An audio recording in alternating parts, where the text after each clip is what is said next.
The name Joe Black came about, well, you know why they call me Black. But the officers who have votes cannot get to them in many cases because the roads are flooded to their homes. Then they started calling me Joe all of a sudden. I was like, y'all know my name ain't no Joe. We're gonna call you Joe anyway. So I'm like, all right, as long as you come get your haircut, you call me that. A water main broke, leaving New Orleans without drinking water. And the flooding here is getting worse after waters from Lake Pontchartrain broke through a levee. And anything that he does, because I know that anything John touches it's greatness. It went from green walls to blue floors to blue walls. Now we got wood floors, platforms, and customized chairs. Ashley Johnson sits down with a New Orleans man who now makes his life as a barber here in Houston. I was determined. If you come to me one time, I promise you, you're gonna come back. I am so dedicated to barbering, and barbering is so important in the world. John Black stayed true to his dream of owning his own barbershop. He knows firsthand about perseverance and having faith. Anybody, that's no team like Team Joe Black. No team like Team Joe Black. You can have the best hair cutter in the world. You're not one of the best barbers in Joe Black barbers. Black Shop has been a staple here in the 3rd Ward for 8 years. He says while New Orleans will always be home, he plans on keeping his roots right here in Houston. All right, Mr. John, tell us who you are and what you do. I'm John Brown, known as Joe Black, and I'm a barber here at Joe Black Barbershop. See, John, take one. Barber game started when I was in high school. I actually started cutting hair when I was in the project. I started cutting all my friends' hair in the projects, and they started loving me.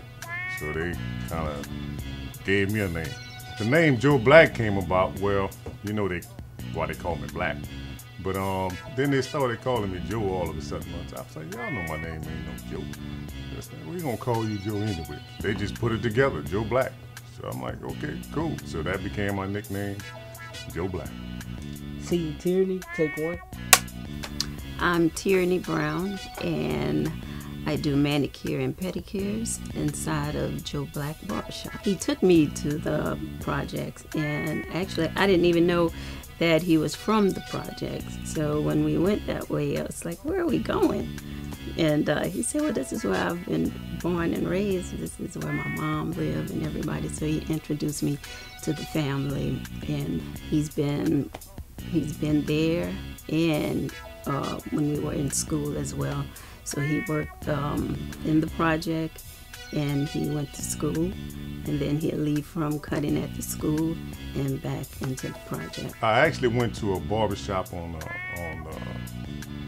Canal Street, and I started there about a week, and I had a lot of my clients that came from the project.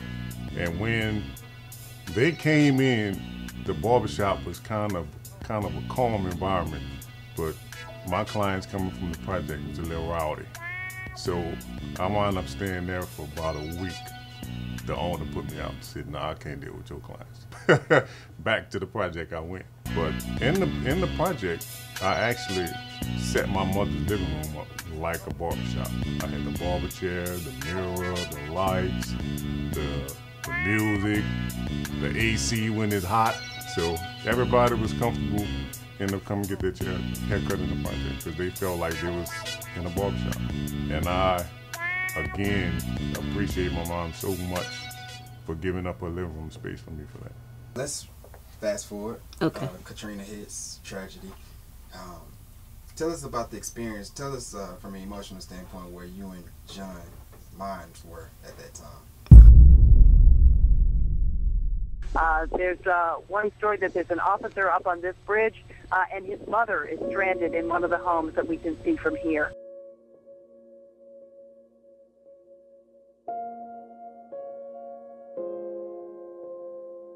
Oh, put the pumps on! Get the water out of here. Get the water out! But the pumps aren't coming on. There's no electricity. And even if there was, the levees haven't been repaired yet. When they first told us to voluntary evacuate, I was in the barbershop. Me and my wife left that Saturday after we got off, because we normally don't leave.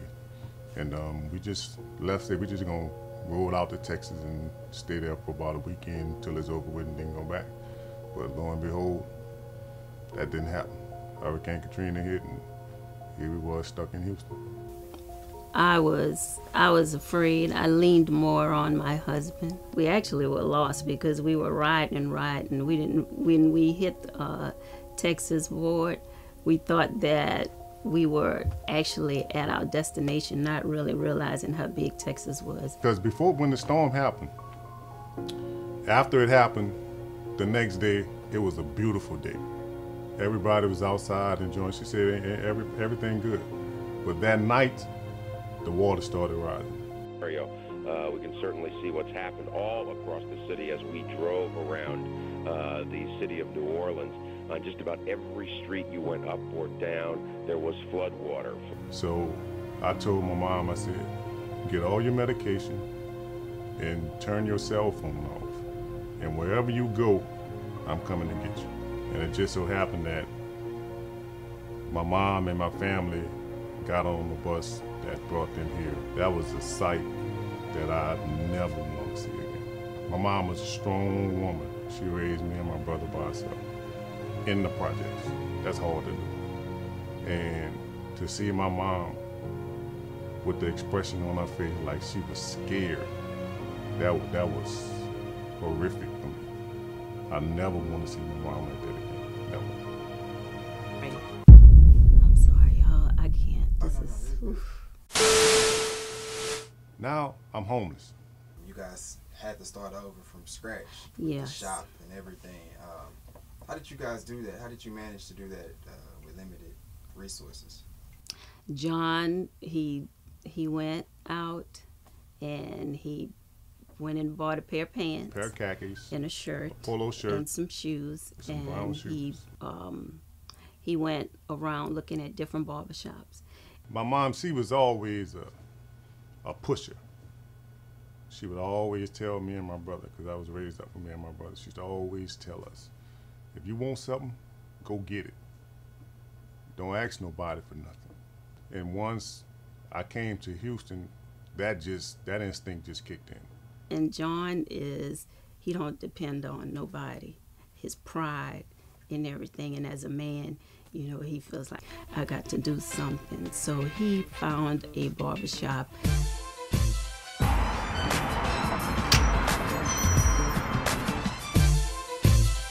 Oh man, this was a journey from the ground. I came up Martin Luther King and saw this building say for lease, and I called the number. The guy said that he'll meet me here at 3 o'clock. I think it was like noon when I called him, and he met me at 3 o'clock. Opened the door. I saw the walls. The walls were green. They had some smut on the walls from smoke. I looked at the layout and I said, this is me right here. This is me. And at that time, I didn't even know if I can afford the numbers that he was gonna give me. But he gave me the numbers and I was like, okay, I'm gonna make it happen. And we signed the lease in April of 2008, and it's been on ever since. It's just been on. So when I first came, I started off on a bucket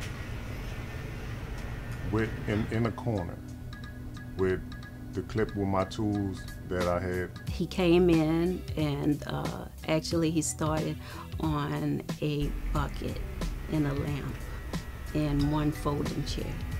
I'm fortunate and I'm blessed to have the type of clients I have to follow me and have them sitting on the bucket.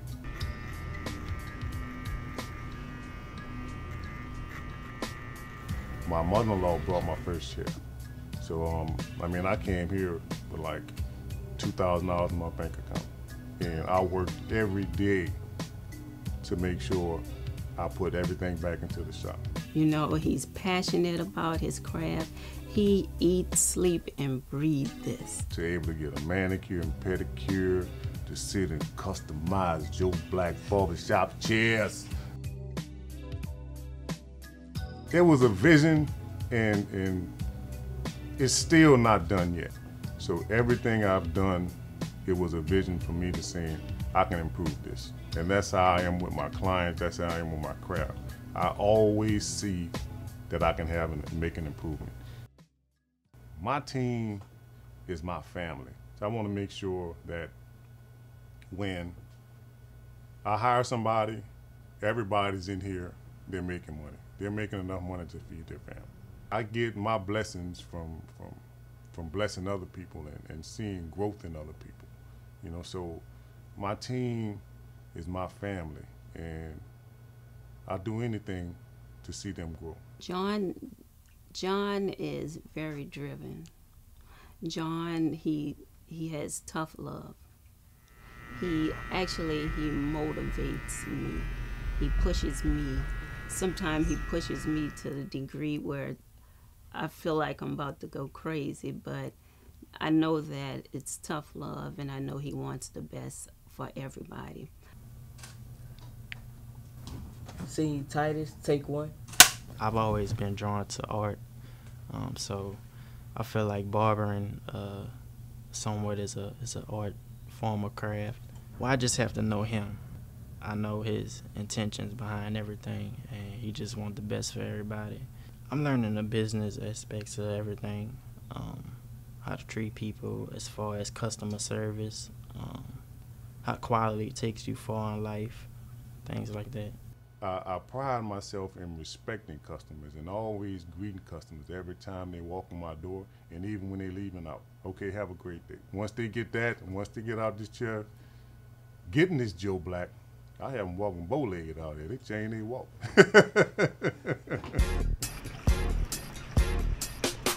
The manicure cave came about when my wife was actually in the bathroom doing her feet. So what we did was we thought it'd be a great idea when the fellas come into the barbershop that they will be introduced to manicure and pedicures and go far beyond grooming themselves than just the haircut. So they are skeptical about going to nail salons with women there. So I said, well, we have a small space in the barbershop. Let's do manicures and pedicures inside of the barbershop to make it comfortable for men to not only come into a barbershop, but also come into a barbershop and get a manicure and pedicure. More men are enjoying the pedicure and manicure. A lot of John's clients, by it being his wife, that kind of like detoured them a little bit. Like, I don't know if I want John's wife to see my feet. But once they're in here, I break the ice. We talk, we laugh, and I do my job. I'm very detailed, you know, and I'm passionate about it. And once they get their hands done and their feet done, they really feel good. They feel, you know, they just have a lot of confidence about themselves. They're ready to put their flip-flops on.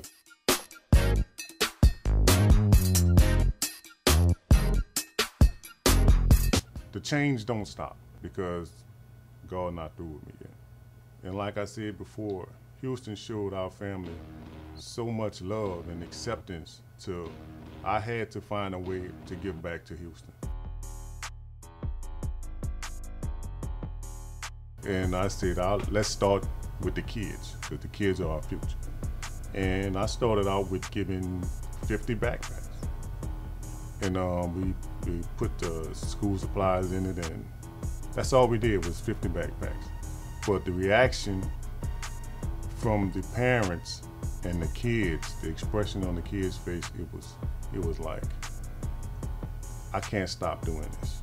I started doing 200 backpacks now, so we're still doing 200 backpacks filled with school supplies. So we added on the spacewalks. We do spacewalk, we do the food, we do drinks, we also do the music now. So we have a dance contest for the kids, and it is amazing just to see the kids enjoying themselves without a worry, you know. So and to help them start off the first day of school or the first week of school without worrying about school supplies, it's amazing. Now we're offering the Joe Black 360 wave brushes. We're building this brand with this the Joe Black movement. So it's not just a haircut. You can go anywhere and get a haircut, but you can't go nowhere and get a Joe Black.